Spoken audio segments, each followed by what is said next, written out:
A paz do Senhor, meus irmãos, que Deus possa abençoar cada um neste dia, para a honra e glória do nome do Senhor Jesus, amém? Meu nome é Rafael Alves, sou da Igreja Assembleia de Deus em Campo Grande, Rio de Janeiro.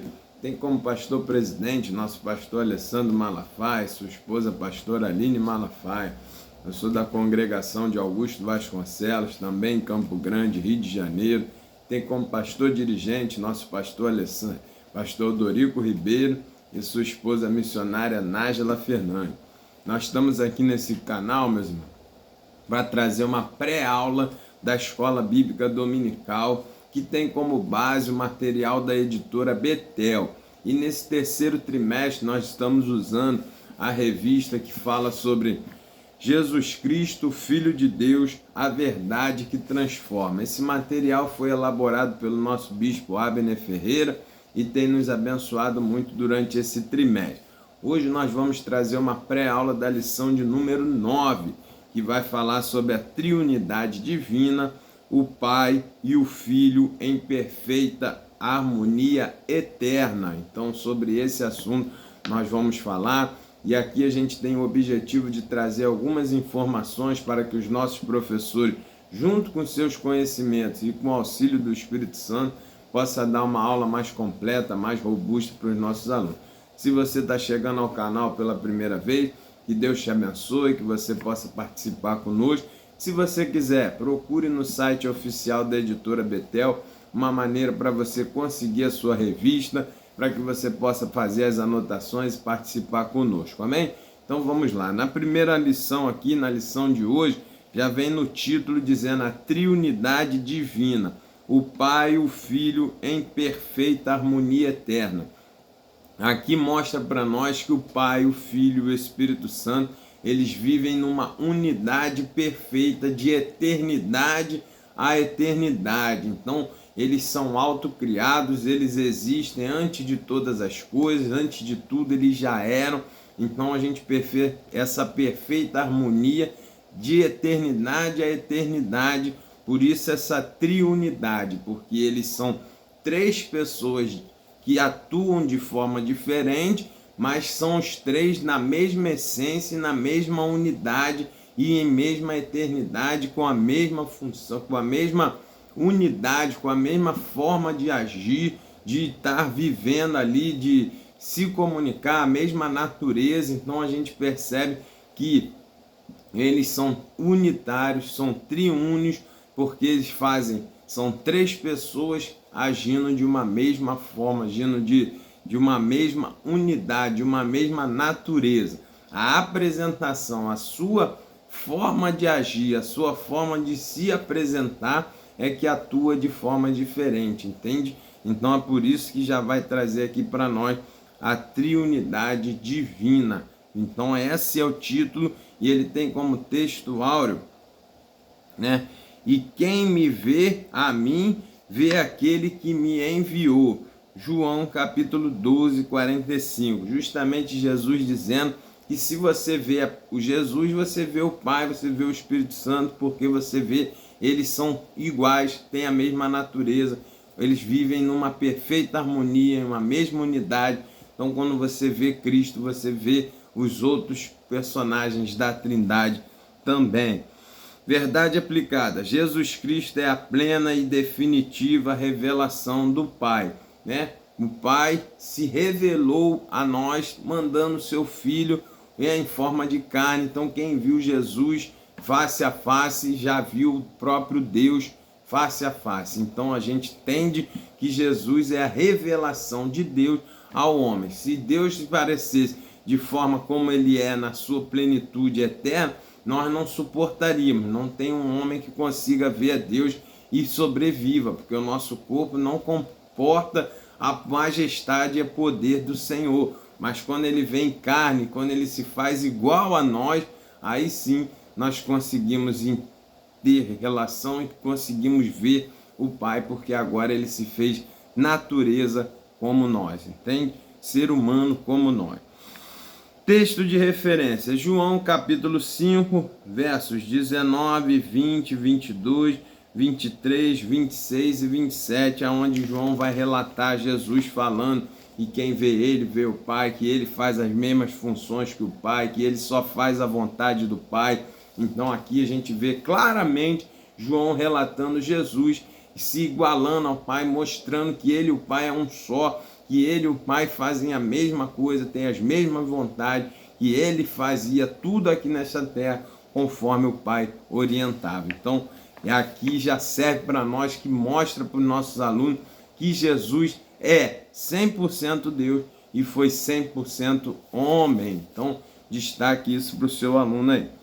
No capítulo 1, o amor do Pai é visto no Filho, né? Então Deus amou o mundo de tal maneira que enviou seu Filho unigênito para que todo aquele que nele crê não pereça, mas tenha vida eterna. Essa foi a forma de mostrar o Pai, mostrar o amor pela sua criação, ao enviar o seu próprio Filho, ao se fazer conhecido, ao vir a este mundo como carne, para que todos nós pudéssemos vê-lo e quem cresce nele não merecer, mas ter a vida eterna. Então essa é a maior expressão de amor, quando Deus se esvazia e vem para este mundo como um homem, para poder estar aqui e pagar pelas nossas dívidas, pagar pelos nossos pecados. Essa é a expressão do maior amor de Deus na prática por cada um de nós. Depois João vai dizer que além disso o Pai, ele dá a chance de sermos chamados filhos de Deus, e nós somos de fato filhos quando aceitamos a Cristo. Por isso ele vai dizer, fomos dados o poder de sermos feitos filhos de Deus. Isso aí mostra o amor. Deus já enviou seu Filho e ainda nos adotou como filho também. Aquele que crê em Jesus, aquele que obedece a Jesus, aquele que tem fidelidade ao Senhor também é filho de Deus. Então você vê aí claramente o amor de Deus expressado em Jesus Cristo por nós. Amém? Glória a Deus. Aí vem depois o tópico 1.1. O Filho unigênito do Pai. Esse termo unigênito é muito interessante. Unigênito quer dizer filho único. Mas nesse contexto que nós estamos vendo, além dele ser filho único, ele está mostrando que Jesus é único diante de tudo que existe. Somente Cristo tem a mesma essência. Então está mostrando aqui que ele é único na soberania, no poder. Não é uma geração. Geração, ele é primogênito. Por isso Paulo vai dizer, Cristo é o primogênito de toda a criação, porque depois dele veio as outras coisas como sequência da geração. Ele foi o início, por isso é o primogênito. Mas quando traz aqui sobre a visão sobrenatural, sobre a visão espiritual, não há gerações após Cristo. Ele é único, ele é o Filho único, ele é o único que tem a mesma essência do Pai, a mesma essência do Espírito Santo. Eles são únicos, por isso ele é o unigênito do Pai. Não tem ninguém que venha com a mesma sequência, não tem uma outra geração depois de Jesus ali para que possa ter a mesma característica do Pai. Por isso ele é unigênito, ele é o único que tem essa mesma essência do Pai. Não tem paralelos, não tem iguais, não tem como ninguém se igualar a Cristo, porque ele é unigênito do Pai. Aí quando traz para a criação, quando traz para o ser humano, aí Jesus já não é mais o unigênito, agora ele já é o primogênito, porque sim, agora as outras coisas derivam de Cristo, vem da geração de Cristo. Então ele é o primeiro, é o primogênito, e aí vem a sequência após ele as outras gerações. Então a gente percebe que o unigênito é simplesmente a preexistência e a soberania de Cristo com relação à criação, e aqui o unigênito quer dizer as mesmas características do Pai, que ninguém ou nada criado tem essas mesmas características. Então o unigênito caracteriza ele com o Pai na soberania de Deus, com o Espírito Santo e o Filho formando a Trindade. Agora, quando fala de primogênito, aí já fala sobre as gerações depois, já fala das coisas criadas, e aí Jesus é o primeiro dentre essas coisas, para que ele tenha soberania e preexistência em tudo. No tópico 1.2, a vontade do Filho é a mesma do Pai. Então, claramente, Jesus está se mostrando aqui que ele é igual ao Pai, que ele é único, então as suas vontades é a vontade do Pai. Ele só fazia o que o Pai mandava fazer, ele só fazia o que o Pai fazia. Então havia uma unidade perfeita, uma harmonia perfeita entre o Pai e o Filho, de eternidade a eternidade. Não só no mundo espiritual, mas também quando Jesus veio a esta terra, eles mantiveram a mesma unidade. Em nenhum momento Jesus fez alguma coisa sem ser da vontade do Pai. Em nenhum momento Jesus fez as suas vontades em detrimento da vontade do Pai.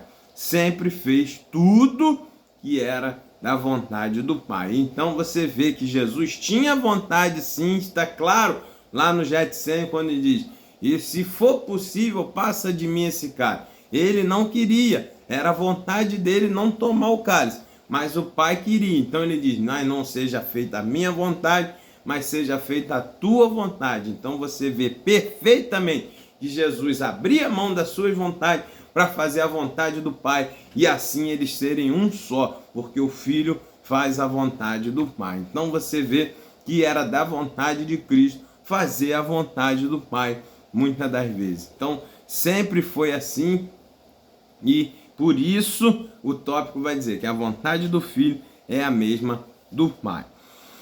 No tópico 1.3, o Filho foi enviado para fazer as obras do Pai. Jesus não tinha vaidade, Jesus não queria aparecer, Jesus não queria fazer as coisas por ele, ganhar holofote. Ele só fazia o que o Pai fazia, ele só fazia o que o Pai mandou fazer, se apresentar, se revelar, trazer amor, cura, libertação. Esse era o objetivo de Cristo, ele sempre quis fazer a vontade do Pai. Assim a gente fecha o tópico 1, capítulo 1, e vai dizer: eu ensinei que o Filho unigênito de Deus provém de Deus, Pai, de quem tem a mesma natureza, viu? O unigênito é a mesma natureza do Pai, provém do Pai, e nenhuma outra criação, e ninguém na terra, embaixo da terra, em cima da terra, ninguém tem essa mesma característica da Trindade, que são a mesma essência e a mesma natureza. Destaque isso para o seu aluno. No capítulo 2, o Filho revela o Pai,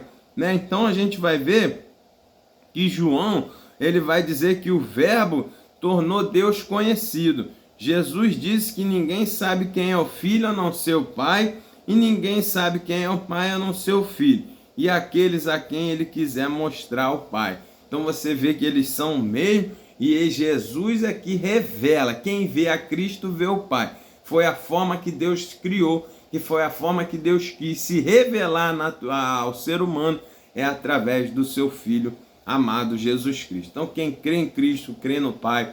Quem crê em Cristo, crê que o Pai enviou. Quem crê em Cristo, entende e vê o Pai também em Cristo.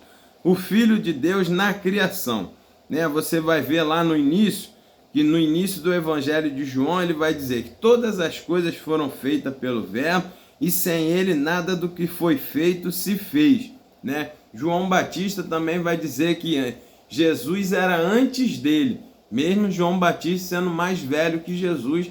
João Batista sempre falou: ele é antes de mim. Por quê? Está mostrando que Jesus é de eternidade a eternidade, o alfa, o ômega, o início e fim, estava presente na criação do mundo. Ele já era eterno, ele já existia. Então ele é de eternidade a eternidade, assim como o Pai. Então destaque isso para o seu aluno. No tópico 2.2, o Filho de Deus é divino. Então a gente vai ver que o Filho aparece na Bíblia com a mesma divindade do Pai. Eles são um, eles são a mesma unidade.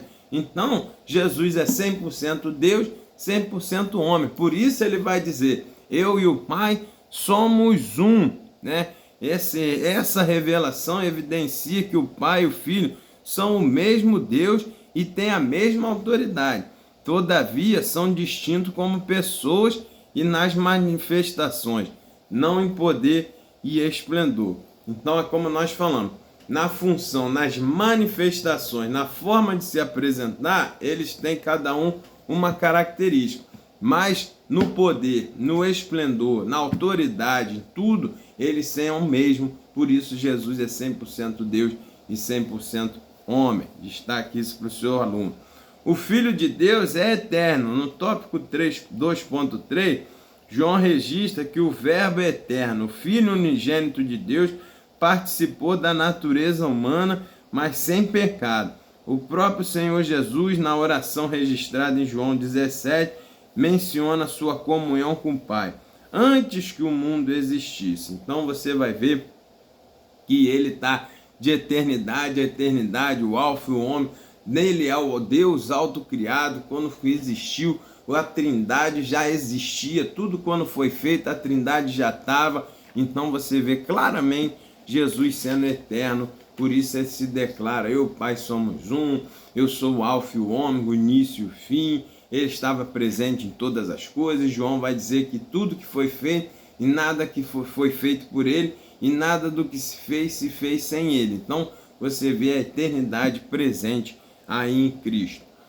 Aí a gente fecha o tópico 2, o capítulo 2, dizendo: antes que o mundo existir, Jesus já existia, pois ele é eterno. Então destaque isso, não pode haver nenhum tipo de dúvida e nenhum tipo de suspeita de que Jesus não é eterno, que ele foi criado. Não, Jesus é eterno, ele já estava antes de todas as coisas. Ele é a mesma característica, a mesma essência, a mesma natureza do Pai. Eles são eternos, são Deus autocriado. Eles já estão aí desde a fundação do mundo, antes da fundação do mundo, antes que tudo existisse. O Senhor Jesus já estava presente, porque ele é o Deus Todo-Poderoso. Amém? Destaque isso para o seu aluno. Capítulo 3 vai dizer: o Pai e o Filho são iguais. Aí Jesus vai iniciar já ali falando: eu e o Pai somos um, né? Isso causa revolta nos judeus, porque ninguém poderia se fazer igual a Deus. Então, quando Jesus vem a essa terra como carne, como homem, se declara um com o Pai, os judeus ficam revoltados e querem o apedrejar.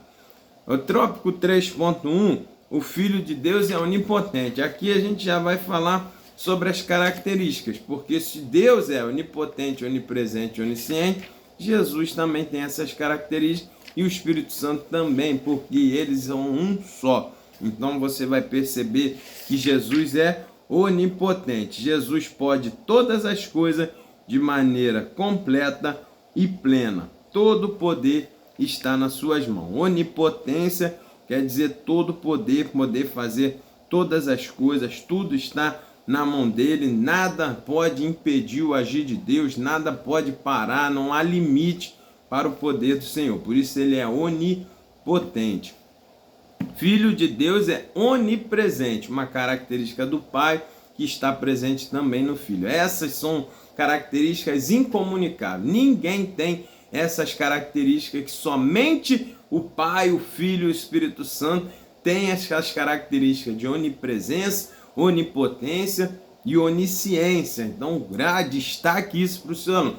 Deus não comunicou essas características com ninguém, nenhuma criação, nada no mundo espiritual. Ninguém tem as características de onipotência, onipresença e onisciência, que somente o Pai, o Filho e o Espírito Santo pertencem a essas características. Então, destaque isso para o seu aluno. Tópico 3.2, ele é onipresente. Estamos nos referindo ao poder de estar em todos os lugares ao mesmo tempo, assim como o Pai, assim como o Espírito Santo. Então destaque isso para o seu aluno. Somente Cristo, somente o Deus Pai, somente o Espírito Santo tem essa característica de estar em todos os lugares ao mesmo tempo. Não há limites geográficos que segurem o Senhor. Aonde Ele quiser, aonde for, Ele está presente. Não há um canto, não há um centímetro, não há 1 milímetro quadrado do mundo, da criação, aonde Jesus não esteja, aonde Jesus não veja, aonde Jesus não se faça presente. Não existe. Então destaque isso para os nossos alunos. Essas são as características do nosso Deus Todo-Poderoso: onisciência, onipresença e onisciência. Então a gente vai ver agora que Jesus é o que sabe de todas as coisas, conhece todas as coisas. Antes mesmo que o homem pense, ele já sabe lá na frente, ele conhece tudo, ele é onisciente. Somente Pai, o Filho e o Espírito Santo tem essas características. Então destaque isso para o seu aluno e a gente fecha a lição dizendo: a onisciência do Filho de Deus o faz o conhecedor de todas as coisas. Então, meu irmão, destaque isso para o seu aluno. Deus vê todas as coisas, Deus sabe de todas as coisas, em todo poder, tudo está nas mãos dele. Creia nisso, tudo está nas mãos do Filho e eles sabem de todas as coisas, eles cuidam de nós, porque todo poder está nas mãos. Somente ele é onipresente, onipotente e onisciente. Amém? Que Deus te abençoe e se você puder, nos siga aí no canal do YouTube, participe conosco e até a próxima pré-aula, se assim o Senhor permitir, tá bom? Fique com Deus, tenha uma aula excelente, em nome de Jesus. Amém.